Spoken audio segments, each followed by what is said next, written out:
The air in the waiting room hummed with a quiet, tense energy. It was the kind of silence that wasn't really silent at all. It was filled with the rustle of expensive, stiff fabric, the soft, repetitive tapping of fingers against thighs practicing invisible scales, and the occasional sharp, nervous intake of breath. Sunlight streamed through the tall, narrow windows of the Kensington Hall, landing in bright rectangles on the polished wooden floor, illuminating little dancing specks of dust dot. This was the final audition day for the Kensington Piano Competition. Everyone knew what it meant. Winning here, or even just placing well, wasn't just about a trophy or a check. It was a key that could unlock doors to concert halls in cities whose names sounded like music themselves. Vienna, Berlin, New York, Tokyo. It could lead to recording contracts, to management by powerful agencies, to a life that was measured in concert tours and standing ovations. The pressure hung in the air, almost visible, like a fine mist. The young man in the corner, his jet-black hair perfectly styled and not a strand out of place, was going over his piece in his head. His eyes were closed, his fingers twitching on his knees. He wore a suit that looked like it had been painted onto him, so perfect was the fit. Next to him, a young woman with her hair in a severe, elegant bun was carefully wiping the already spotless keys of her piano tuning app with a soft cloth. Her posture was so straight, it looked painful. They were all like different versions of the same idea, polished, young, sharp as a blade. They were prodigies who had spent more hours with the piano than with friends, students from the great conservatories whose teachers were legends. They spoke in low murmurs, a language of their own. "I heard the panel is brutal this year," one whispered, a girl with worried eyes. Maestro Reynolds walked in looking like he'd bitten a lemon. Another nodded, adjusting the cufflinks on his crisp white shirt. "Just stick to the tempo. No rubato unless it's explicitly written." He hates that. They were sharing strategies, but it was a nervous kind of sharing. Each one secretly hoping the others would make a mistake, would forget a note, would crumble under the pressure. And then, the door at the far end of the waiting room creaked open. All heads turned, not with eager curiosity, but with the mild annoyance of people whose intense concentration had been broken. The woman who stepped in seemed to bring a different kind of air with her. The door closed behind her with a soft thud, and she stood there for a second, her eyes scanning the room as if looking for a familiar face and finding none. She was ordinary. That was the first unkind thought that flashed through several minds. She looked to be in her late 40s, maybe early 50s. Her hair, a soft brown mixed with gentle streaks of gray, was pulled back into a simple, loose ponytail. She wore a dress, a floral print dress with small faded blue flowers on a cream background. It was neat and clean, but it was the kind of dress you might wear to a quiet Sunday lunch in a garden, not to the most important audition of your life. It was slightly outdated, the cut simple and forgiving. Over it, she wore a plain beige cardigan.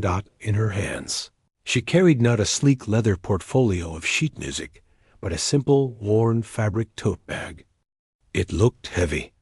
She shuffled forward, her sensible, low-heeled shoes making almost no sound on the floor. She found an empty chair in a corner, away from the clusters of other contestants, and sat down. She placed the tote bag carefully at her feet and folded her hands in her lap.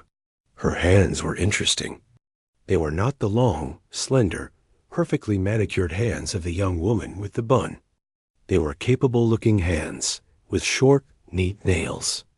There was a slight redness to them, a lived-in look, as if they were used to washing dishes or pulling weeds in a garden, not just dancing over ivory keys. A ripple went through the room. It wasn't loud. It was in the raised eyebrows, the slight tilts of heads, the quick glances exchanged between the other pianists. The young man in the perfect suit let out a breath that was almost a laugh. but he covered it by pretending to cough into his fist.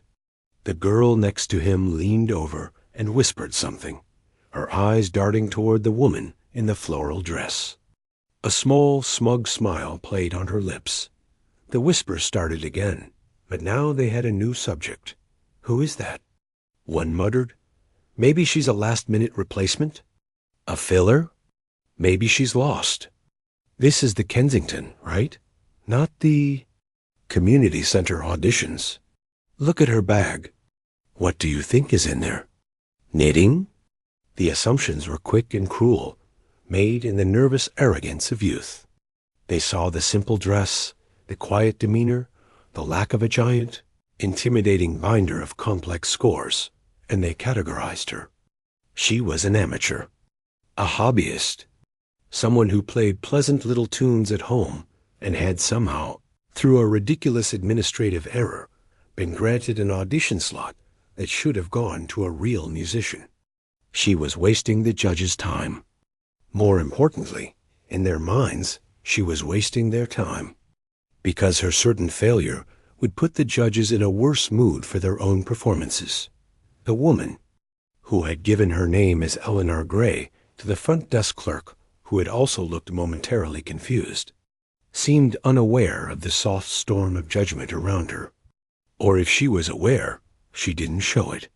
She didn't fidget. She didn't practice on her knees. She just sat, her gaze lowered to her folded hands, sometimes looking out the window at the sunlight. Her face was calm, but there was a stillness to it that wasn't blank. It was the stillness of deep water. There was a faint line of concentration between her eyebrows, as if she was listening to a piece of music only she could hear. When the stern-faced assistant with a clipboard came to the door and called out a name, Alistair Wentworth, the young man in the perfect suit sprang up, smoothed his jacket, and strode into the audition hall with a confident lift of his chin. The door closed behind him, and the room held its breath, listening for the first notes. They came powerful and precise, a difficult passage from a Prokofiev concerto. Nods of approval went around. That was the level. That was what was required of Eleanor listened to. A very small, almost invisible smile touched her lips. It wasn't a smile of judgment or mockery. It was a smile of recognition, as if she had heard a familiar, beautiful language spoken far away. One by one, the names were called. The young woman with the bun went in, her back ramrod straight. A lanky young man with wild hair and glasses went in. Each time, the person left behind a little more tension in the room, a little more fear. The floral dress in the corner remained a quiet, puzzling fixture. Finally, after what felt like an eternity, the assistant appeared again. She looked at her clipboard, then around the room. Her eyes lingered on Eleanor for a second longer than on the others. She cleared her throat. Eleanor Gray. The sound of her own name seemed to startle Eleanor gently out of her thoughts. She looked up, blinked, and then gave a small, polite nod. She bent down, reached into her worn tote bag, and pulled out a simple, old-looking folder. Not a stack of sheet music, just one folder. She stood up as she walked toward the door. Every eye in the room was on her. The whispers had died completely now, replaced by a palpable sense of curiosity, pity, embarrassment for her. The young man who had gone first had returned, looking pale but relieved, and he watched her pass with a look of pure bafflement. She moved without the nervous energy of the others. Her walk was steady, a little slow, purposeful. She held the folder against her chest with both hands. She reached the assistant, who gave her a tight, professional smile that didn't reach her eyes. "Through here," the assistant said, holding the door open to the long, slightly dark corridor that led to the stage door of the main hall. Eleanor paused for just a second on the threshold. She took a slow, deep breath, her shoulders rising and falling. Then she stepped through. The heavy waiting room door swung shut behind her with a final echoing click, cutting off the view of the polished prodigies and leaving them in a new buzzing silence. They had all been so sure of what was about to happen in that hall. A stumble, a polite but firm thank you from the judges. A quick, awkward exit. They were so very, very wrong. But they didn't know that yet. All they knew was that the simple woman in the floral dress had just walked into the lion's den, and they were glad it was her, and not them. The corridor was dim and cool after the bright tension of the waiting room. It smelled of old wood, lemon polish, and a faint, dusty dampness.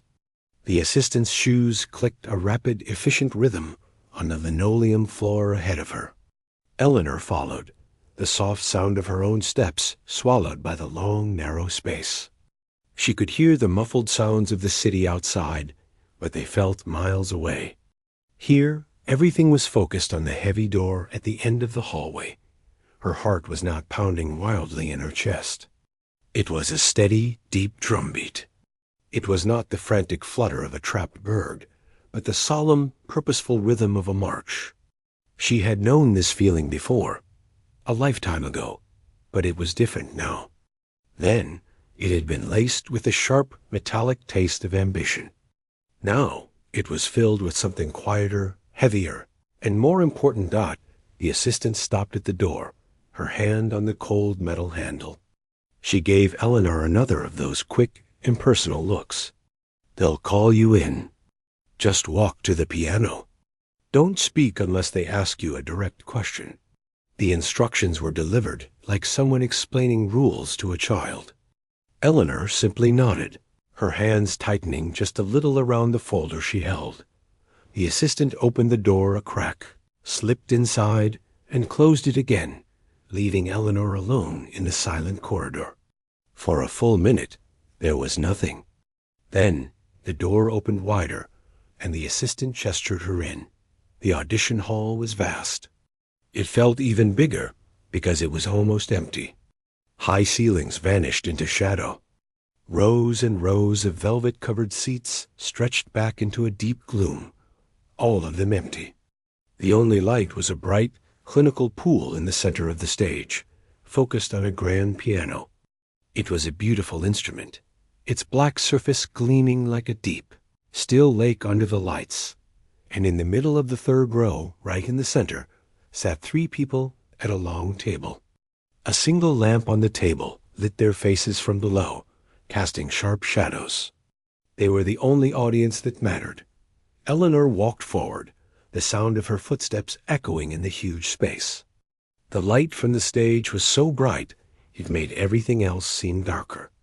She could feel the eyes of the 3 judges on her, taking in her simple dress, her worn folder, her calm, older face. She kept her eyes ahead, fixed on the piano bench. As she reached the edge of the lit area, a voice stopped her. It was a man's voice, dry and crisp, like paper being torn. That is far enough. State your name and your piece, please. She stopped and turned to face them.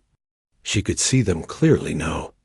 The man who had spoken was in his 60s, with a stern, lined face and silver hair combed rigidly back. He wore a dark suit and held a pen poised over a sheet of paper as if ready to write down her mistakes. This was the famous Maestro Reynolds. Stories about his harsh critiques were legend among young musicians. To his right was a younger woman, perhaps in her 40s, with an elegant, sharp bob of black hair. She observed Eleanor not with impatience, but with a cool, analytical detachment.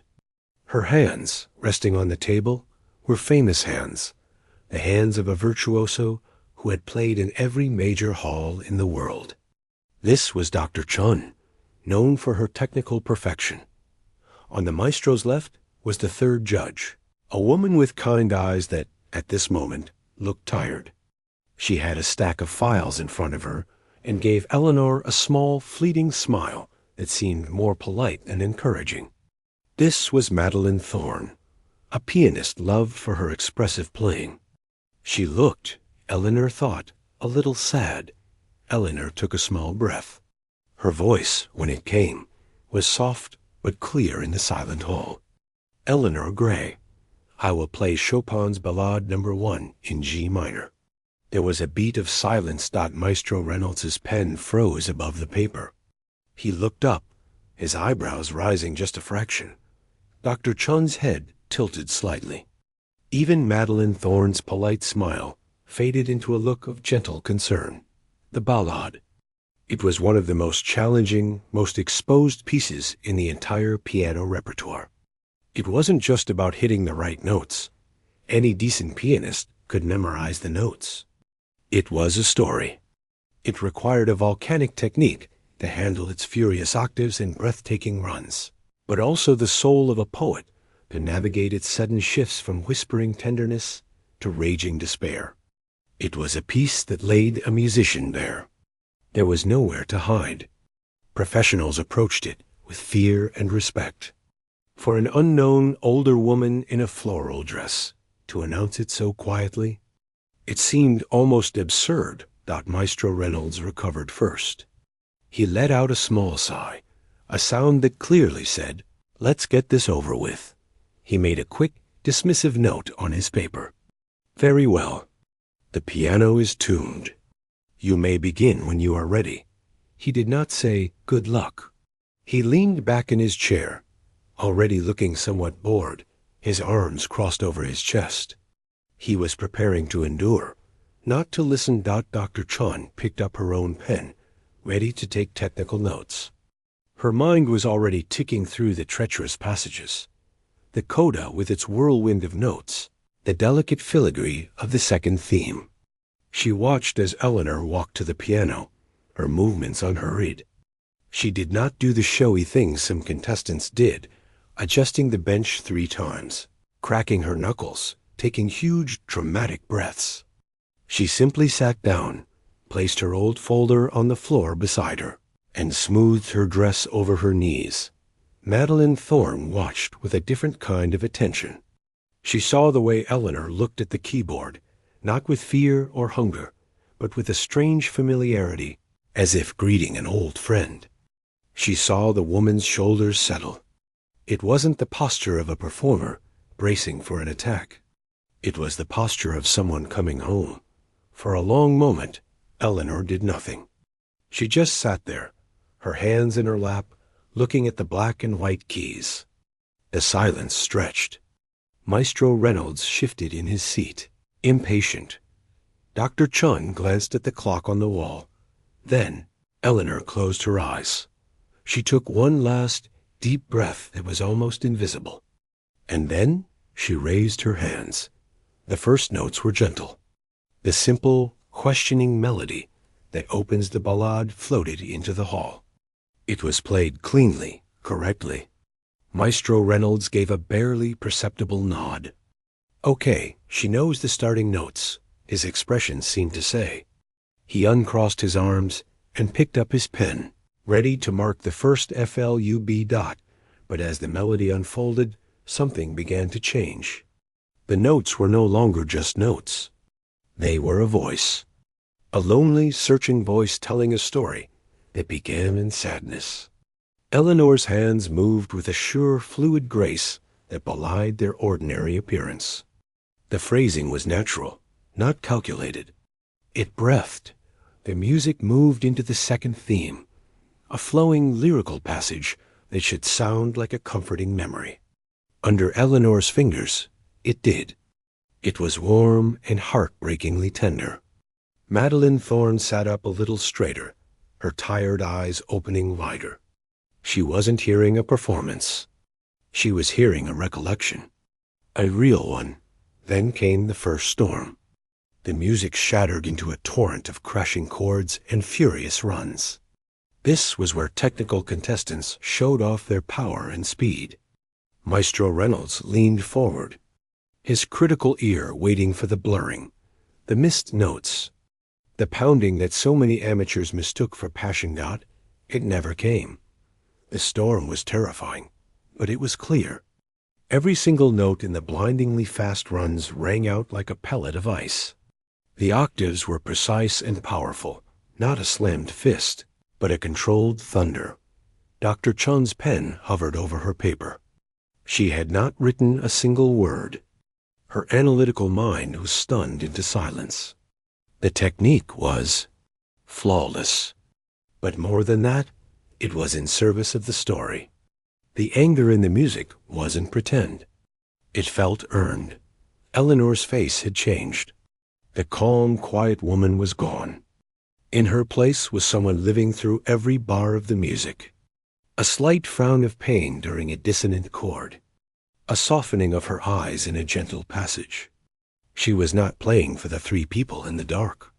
She was playing from somewhere deep within herself, and they were accidentally, wonderfully, overhearing it. The piece rolled on, taking them through landscapes of emotion. The judges were no longer critics. They were passengers on a journey. Maestro Reynolds's stern face had gone slack with wonder. His pen was forgotten on the table. Dr. Chun had let her hands fall to her lap, her eyes fixed on the woman at the piano. Madeline Thorne had tears welling quietly in her eyes, not of sadness, but of the overwhelming beauty of truth being expressed. They had come to judge, to categorize, to find faults. But in the face of this, all their expertise, their lists of criteria, their expectations, melted away. They were simply human beings, utterly transfixed, listening to a soul speak in a language beyond words. The final, furious coda arrived, a whirlwind of notes that often sounds like a chaotic scramble. Under Eleanor's hands, it was a desperate, tragic fight. And then, the last, resigned, crashing chords *** boom. Boom. Boom *** silence. A profound, thick, absolute silence filled the hall. It was a silence that held the echo of the music within it. Eleanor's hands slowly lowered to her lap. Her shoulders slumped just a little, as if she had set down a tremendous weight. The woman in the floral dress had returned. She sat there, breathing quietly, her eyes still closed. In the dark, not one of the three judges moved. They didn't reach for their pens. They didn't whisper to each other. They just sat, swallowed by the silence, completely and utterly shocked. The silence that followed the final chord was not empty. It was a living thing, thick and heavy, full of the echoes of the storm that had just passed through the room. It pressed against the ears of the three people sitting in the dark. The bright, clinical light over the piano seemed to have changed. It no longer felt like an interrogation lamp. It felt like a spotlight on something sacred that had just finished happening. Eleanor's shoulders rose and fell with one slow, deep breath. She opened her eyes, looking at her hands resting now, still and quiet, in her lap. They were just hands again. The transformation was over. The spirit that had seemed to fill her, to move through her into the piano, had retreated. She was once more the simple woman in the floral dress, sitting on a bench in a vast, quiet hall. She blinked, as if coming back to herself from a very long way away. Slowly, she turned on the bench to face the judges. Her expression was calm, but there was a faint sheen of perspiration on her forehead, and her eyes looked tired, the kind of deep tiredness that comes from hard. True work. In the third row, nobody moved. The maestro, who had entered the hall with an air of impatient authority, looked as if he had been turned to stone. His stern face was pale. His mouth, usually set in a firm, critical line, was slightly open. The pen he had been holding had slipped from his fingers, and now lay on the polished wooden floor under the table, forgotten. He was staring at Eleanor, but not seeing the woman he had dismissed minutes before. He was seeing, and still hearing, the music. His whole career, his whole life of listening to the greatest pianists in the world, had not prepared him for this. This wasn't just skill. This was something that bypassed skill and went straight to the heart. Beside him, Dr. Chun, the virtuoso of technical perfection, was utterly still. Her analytical mind which had been ready to dissect every missed note and flawed tempo, was completely blank. There had been nothing to dissect. The technique had been beyond reproach, yes, but it was the fact that the technique had been invisible that stunned her. She hadn't been listening to how it was played. She had been lost in what was being said. Her hands, which knew every difficulty of that ballade intimately, lay flat on the table. She realized she had been holding her breath and let it out in a soft, shuddering sigh. Madeline Thorne, the judge with the kind eyes, was crying. Not sobbing, but tears were rolling freely down her cheeks, leaving shiny tracks in the dim light. She made no move to wipe them away. She had spent her life chasing emotion in music, trying to pull it from the notes. She had just heard a lifetime of emotion poured back into them. It was the most profoundly honest performance she had ever witnessed. It had reached into her own memories, her own hidden sorrows and joys, and touched them. She felt shaken and deeply humbled. The silence stretched for what felt like a full minute. It was Madeline who broke it. Her voice, when it came, was husky with emotion, and it seemed terribly loud in the quiet hall. "That," she said, and then had to stop and clear her throat. "That was masterful." The word hung in the air. Masterful. It was a word they used sparingly for seasoned artists with decades on the stage, not for unknown women in audition halls. Her voice grew stronger, filled with a desperate curiosity. Where have you studied? Who was your teacher?" Eleanor looked at her, her gaze steady but gentle. "I studied at the conservatory," she said, her voice still that soft, clear instrument. "A long time ago. My teacher was Professor Alistair at the old city school." She said the name quietly. It was the name of a revered teacher who had died over 20 years ago, a legend known for producing artists, not just players. Maestro Reynolds finally stirred. He leaned forward, his elbows on the table, his hands clasped tightly together. "Professor Alistair," he repeated, his dry voice now full of a new, intense interest. He was the best. But that was decades ago. What have you been doing since then? Your application file." He gestured weakly toward the thin folder on the table in front of him. "It is nearly empty. No competitions. No recitals. Nothing." Eleanor nodded slowly, as if acknowledging a simple, factual statement. "Yes," she said. "I stopped playing in public when I was 20. A new, puzzled silence fell. Asterisk stopped at 20? The peak of her training, the very start of what should have been a blazing career. Dr. Chun found her voice, sharp with confusion. "Why? Why would you stop? With a gift like that?" Eleanor looked down at her hands again, as if the answer was written there. When she looked up, her eyes went to a point somewhere in the dark above the judges' heads, looking into the past. "My mother became ill," she said simply. "Very ill. It was a slow illness. She needed care.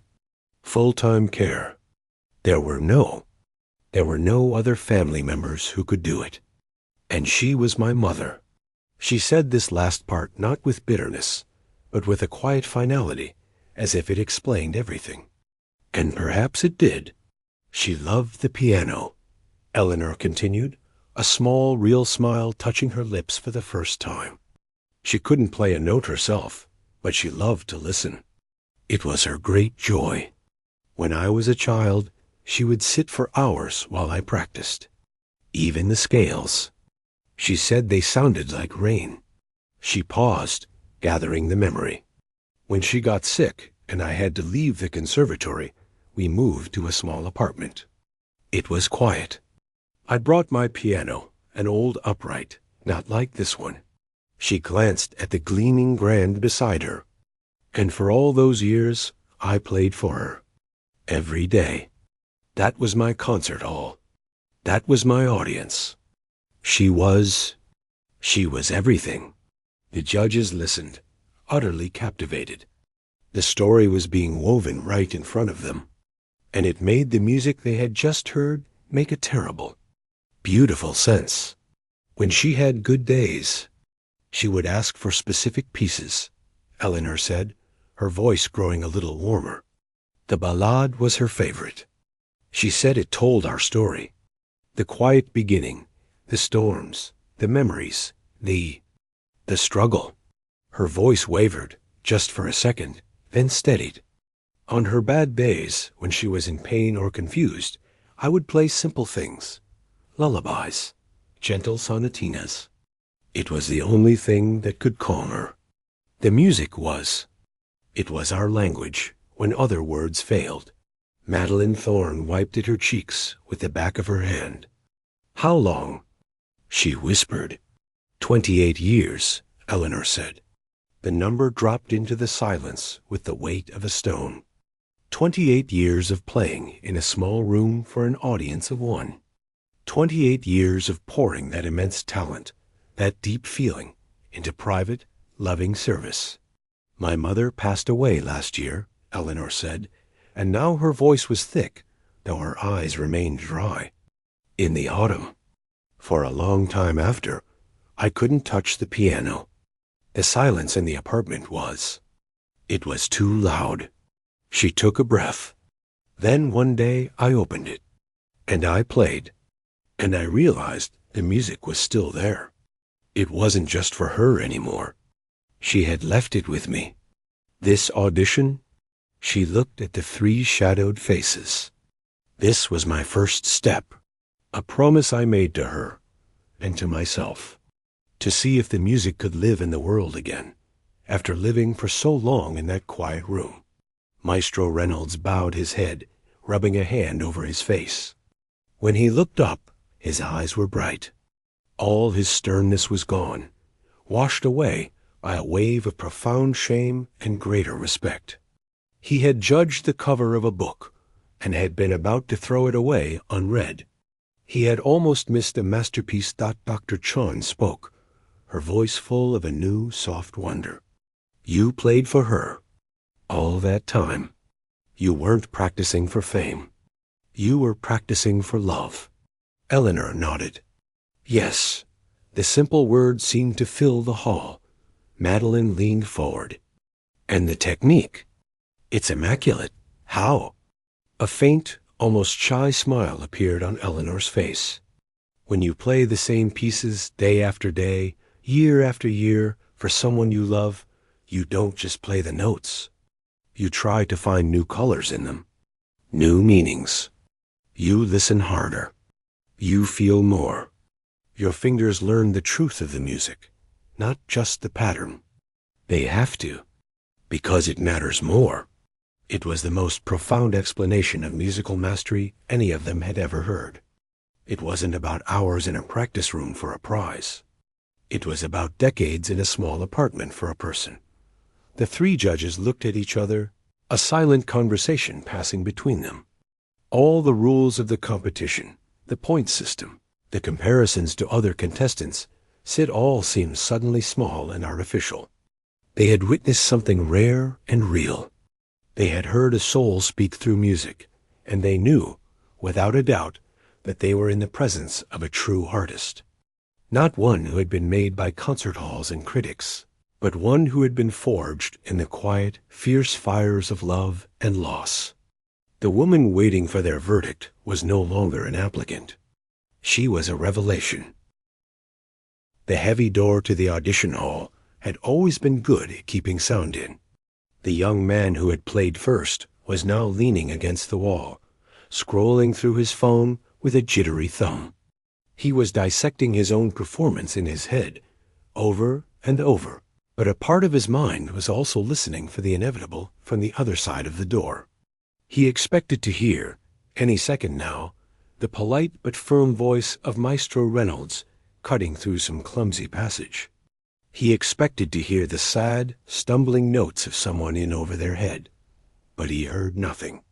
Just that deep, strange silence that had lasted for a few minutes now. She must be talking to them, whispered the young woman with the severe bun, her voice low. maybe explaining why she chose such a hard piece. Or maybe she stopped playing and they're just being nice. A few others nodded, clinging to this idea. It was easier than the alternative, that the silence meant something else. The simple woman had been in there for longer than most of them. The piece she chose long, yes, but this quiet felt different. It wasn't the quiet of waiting for failure. It was a thick, waiting quiet. Then the door at the end of the corridor opened. All heads snapped up. It was the stern-faced assistant. But she didn't look stern anymore. She looked unsettled. Her usual brisk, efficient walk was slower. Her eyes swept over the waiting candidates, and for a brief second they held a look that was almost like pity, but not for the woman who had just played. It was for them. She didn't call a name. Instead, she walked over to a small intercom panel on the wall and pressed a button.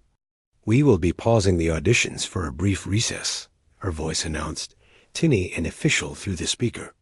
"Please remain in the waiting area." A murmur of confusion rippled through the room. A recess?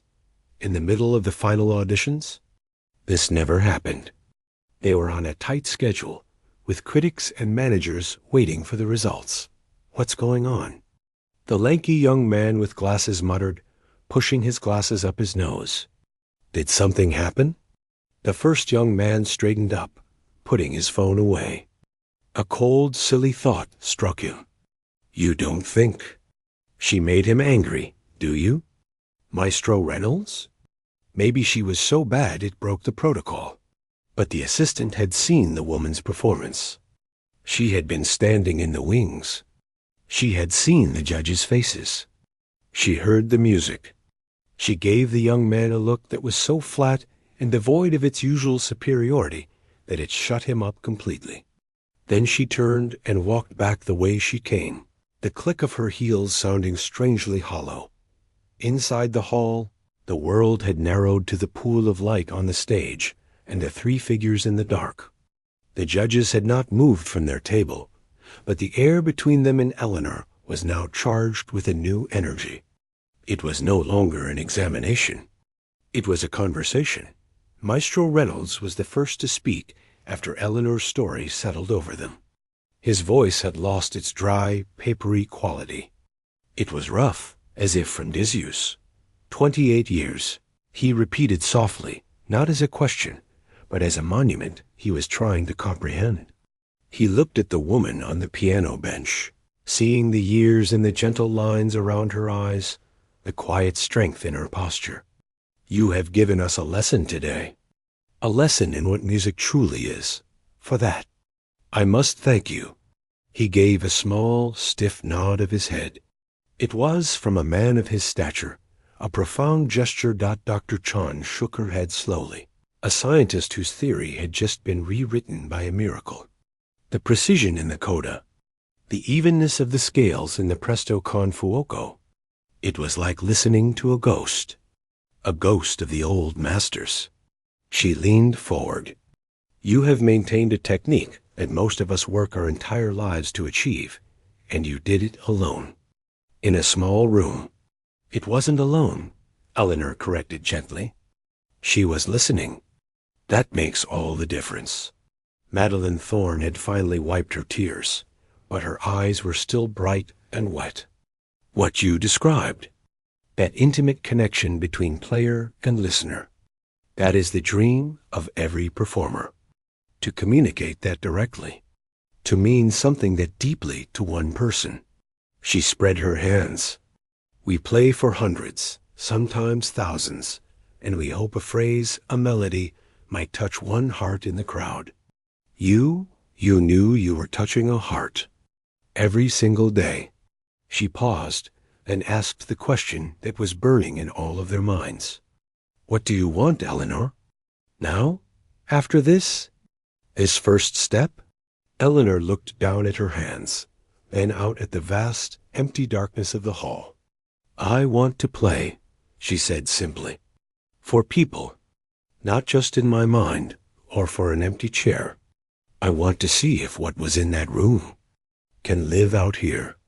If it can mean something to others, too. Her voice was hesitant, but there was a firm thread of hope running through it. I don't know if it can, but I promised I would try. The three judges exchanged another look. This time, it was a look of immediate, unanimous decision. The formalities, the scoring sheets, the rest of the auditions, they all seemed suddenly like trivial obstacles. Maestro Reynolds cleared his throat. "Miss Gray," he began, his voice formal again, but this time with a deep, resonant respect. "The Kensington competition has a primary winner and several runner-up placements. The deliberations for those awards are lengthy. They involve discussion, comparison, and often, frankly, argument." He paused, letting his words hang in the air. "However, the competition also has, at the discretion of the panel, the ability to award a special invitation. It is not a prize to be won against others. It is a recognition of unique artistic merit. An invitation to perform a full solo recital in this very hall next month as part of our Winners Concert Series." Eleanor's breath caught. Her calm composure finally wavered. Her eyes widened just a fraction. Madeline Thorne took over, her voice warm and excited. "What he is trying to say, in his very formal way, is that we don't need to deliberate. We don't need to hear another note today. We would be honored if you would accept an invitation to give a recital here, to play for a full audience, to let the music live out here with us." Dr. Chun added, her tone practical, but her eyes shining. "You would have full use of the hall for practice. Our technician would ensure the piano is perfectly suited to you. This would not be an audition. This would be a performance. Your performance." For a long moment, Eleanor was silent. She looked from one face to the other in the dim light, seeing the earnestness, the respect, the sheer excitement they were offering her. It was everything she had secretly hoped for when she mailed the application, and nothing she had actually allowed herself to expect. A direct path, not to a prize, but to a purpose. She placed a hand lightly on the smooth, cool wood of the grand piano beside her. This instrument, which had felt so alien and imposing when she walked in, now felt like a partner. A bridge between her small, quiet past and this vast, echoing future. She looked back at the judges and gave a slow, definite nod. "Yes," she said, her voice clear and strong in the silent hall. "I would be honored to accept." A smile broke across Maestro Reynolds' stern face, transforming it completely. Madeline Thorne clapped her hands together once, a soft, happy sound. Dr. Chun simply nodded, a deep satisfaction in her expression. Dot, the assistant, who had been waiting in the wings, had heard everything. She had a job to do. She stepped quietly back into the corridor, closing the hall door softly behind her. The waiting candidates all looked at her, a question in their eyes. She walked past them, back to her desk, and picked up the intercom microphone again. Her voice was neutral, but it carried a finality that silenced the room. The audition for Eleanor Gray is concluded. The remaining auditions for today are now postponed. All candidates will receive an email with further instructions. Thank you for your preparation. You may now leave. The words landed like stones in water. Asterisk postponed? Because of her? The woman in the floral dress hadn't just played. She had changed the entire day. She had stopped the machinery of the Kensington. Competition in its tracks stopped as the shocked and confused young musicians began to gather their things. Murmuring to each other in disbelief, the door to the hall opened again. Eleanor walked out, her old folder held against her chest. The bright light from the waiting room windows fell on her simple dress, on her calm, tired face. Every eye was on her. But the looks were no longer of mockery or pity. They were looks of utter bewilderment, of dawning respect, and for some, of a sharp, humbling awe. They didn't know what had happened in that room, but they knew by the postponed auditions, by the assistant's tone, by the very air around this ordinary-looking woman, that something extraordinary had occurred. She walked through them, not with triumph, but with a quiet dignity. She had come to play a piece for 3 judges. She had ended up playing a piece of her soul for them, and had been given a key to a new world in return. She didn't look at the stunned prodigies as she passed. Her mind was already somewhere else, in a small apartment filled with memory, and on a stage, lit and waiting, that she would now finally call her own. The news, as such things do, did not stay in the quiet waiting room for long. It rippled outwards, a stone dropped into the still pond of the city's music scene.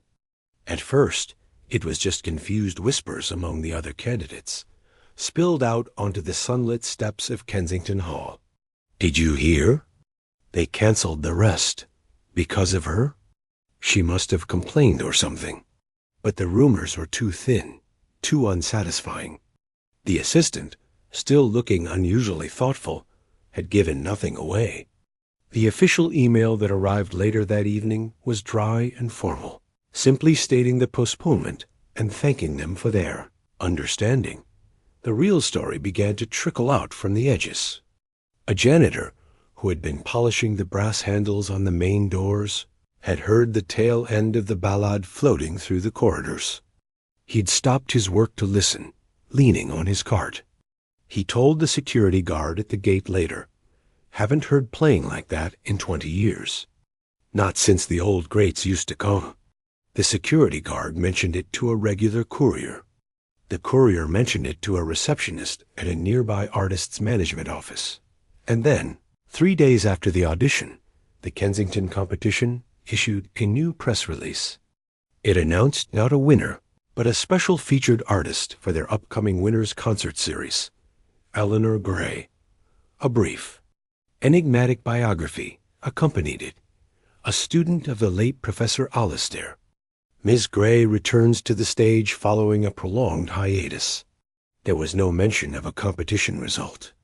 It was an invitation, a statement all on its own. For Eleanor, the world had become a strange and sudden whirlwind, but it was a whirlwind she moved through with her same quiet calm. She returned to her small apartment. It felt different now. The silence was still there, but it was no longer a heavy, lonely thing. It was a peaceful silence, full of the echo of the promise she had made and was now keeping. She would sit at her old upright piano, the one with the chipped key and the faint pencil marks her mother had made to remember the names of the notes she loved, and she would practice. But it wasn't practice like before. It was preparation. She was preparing to share, on a grand scale, the intimate language of her small room. The hall management provided her with a key. She began to visit the vast, empty auditorium in the early mornings, when the only light was the gray dawn filtering through high windows. The grand piano waited for her like a patient friend. At first, the size of the space was overwhelming. Her chords would ring out and get lost in the shadows. But she remembered her mother's words from long ago, when she'd played in her first small school hall. "Play to the back row, darling. Even if it's just one person, play so they can hear your heart." So she did. She learned to fill the space, not with louder sound, but with clearer intention. She played her ballade, and the notes now carried not just the story of her and her mother, but the story of the silence, the illness, the quiet devotion. The music grew to fit its new home. The other competitors, once their shock had settled, reacted in different ways. The young man in the perfect suit read the press release with a hard knot in his stomach. He felt a hot wash of shame, remembering his stifled laugh. He had judged the cover, and the cover had proven to be a masterpiece. It taught him a lesson about artistry that no masterclass ever could. He found himself telling the story to his own teacher, not as gossip, but as a warning to himself. You never know where the music lives. The young woman with the severe bun, initially prickly and defensive, bought a recording of the Chopin Ballades. She listened to the famous fiery interpretations. Then she sat at her own piano and tried to play a single phrase with the depth of feeling she now imagined in Eleanor's performance. She couldn't do it. It frustrated her, but it also opened a door in her mind. Technique was the map, but emotion was the journey. She started to practice differently, listening not just for mistakes, but for the story. The lanky young man with glasses, who was more observer than most, felt a strange sense of encouragement. The music world often felt like a closed club with rigid paths to success. Eleanor's story was a crack in that wall. It suggested that there were other ways, that a life lived deeply outside the spotlight could fuel an art that the spotlight desperately needed. He started working on a piece he'd always found too emotionally risky, no longer afraid of its vulnerability. The day of the recital arrived. Kensington Hall was not sold out. Her name was still unknown, but it was respectably full. Music critics, curious after the unusual press release, sat with their notepads. Teachers brought their advanced students.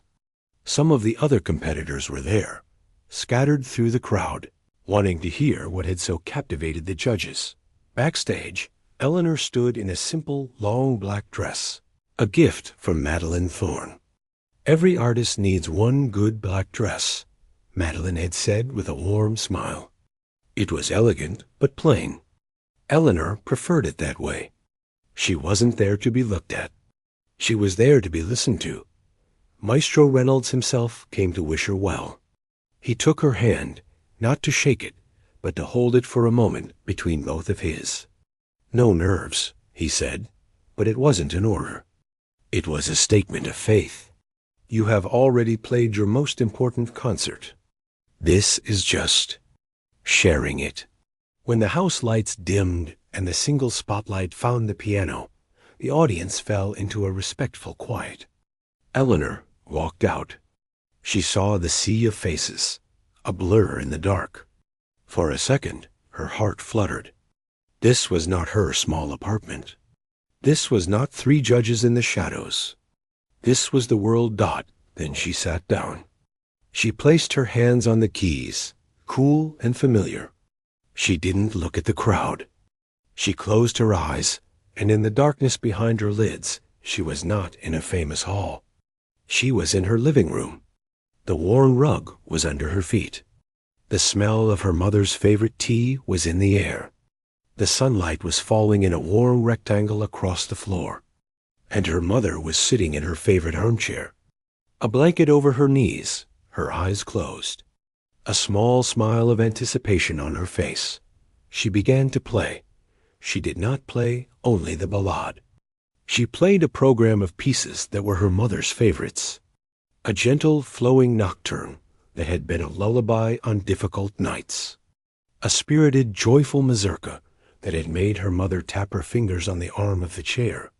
Each piece was a memory, a chapter of their life together. The audience was transported. They had come expecting, perhaps, a curiosity. They found, instead, a journey. The music was technically superb. The critics scribbled notes about the flawless technique, the orchestral palette of color, but those words felt small. What people felt was the love. It was in every phrase. The sorrow was real, but so was the comfort. The loneliness was palpable, but so was the profound connection. When the final notes of the last piece faded, a silence returned. That same deep, full silence from the audition. Then it broke into a wave of sound. Not just applause, but a roar of affirmation, of shared feeling. People stood, not out of polite habit, but because they needed to. They had not just been entertained. They had been trusted with a secret, beautiful story. Eleanor stood, her hand resting lightly on the piano. She looked out at the standing crowd, their faces now visible in the rising light. She saw tears. She saw smiles. She saw the young man in the suit, clapping fiercely, his earlier smugness replaced by earnest respect. She saw Madeline Thorne, beaming from the front row. She gave a small, humble bow, not of a proud performer, but of a grateful messenger. Later, at a small reception, an older woman with kind eyes approached her, clutching a program. "My husband passed 2 years ago," the woman said, her voice thick. "He loved Schumann. You played the Kinderschenen tonight. When you played Traumerei, it was the first time since he left that I felt he was close again. Thank you." Eleanor took the woman's hand and held it. No words were needed. That was it. That was the answer to the question she had asked in the audition hall. Could the music from that quiet room live out here? Could it mean something to others? Yes, it could. It already did. She walked home alone later, under a sky full of stars. The city noises were the same, but she heard them differently. The music was no longer locked inside her apartment, or even inside the grand hall. It was out in the world now, doing its work. It was a living thing. And as she turned the key to her quiet, empty home, she did not feel alone. She felt her mother's presence in the silence, proud and peaceful. And she felt the echo of the music, hers now, but no longer only hers, ringing out into the wide, waiting night.